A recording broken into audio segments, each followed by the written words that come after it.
Mapagpalang araw po sa ating lahat. Ako nga po pala si Andrea Jen Agner at welcome po sa aking 365 Daily Devotion ni Pastor Russell Ocampo Seminar Edition. At ngayong araw po ay May 11, 2025 at ang topic po natin ngayong araw ay hermeneutics. Paano mag-interpret ng Bible?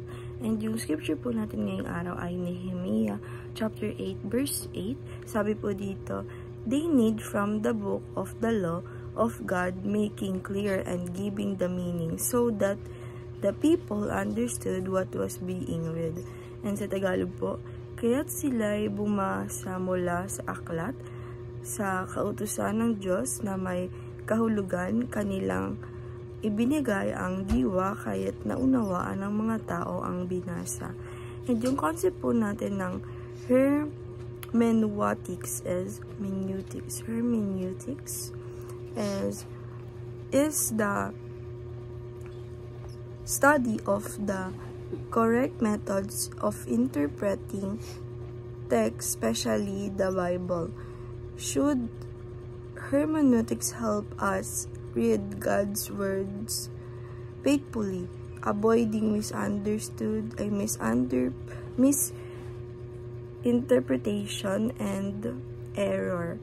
It involves understanding the original context, grammar, history, and purpose of the scripture, so we can rightly apply it today.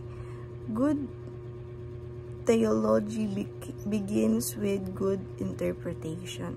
And yung teaching number 1 po natin is ito po yung mga 3 principles of hermeneutics. Yung number 1, context gives the meaning of the text. Sabi po dito na yung text po, hindi lang po natin siya babasahin, kundi dapat alam natin yung context nito dahil ito po yung nagbibigay ng meaning doon sa text. And teaching number 2, scripture interprets scripture. Sabi naman po dito na yung scripture na binabasa po natin, dapat alam po natin yung talagang scripture niya na nag-i-interpret sa atin. And teaching number 3, Christ-centered focus. Sabi po dito na kapag tayo ay nagbabasa or inaalam natin yung context ng text or ng scripture, is dapat tayo ay Christ-centered focus para po daman natin and alam natin yung sinasabi ng ating Panginoong Diyos doon sa scripture na yun.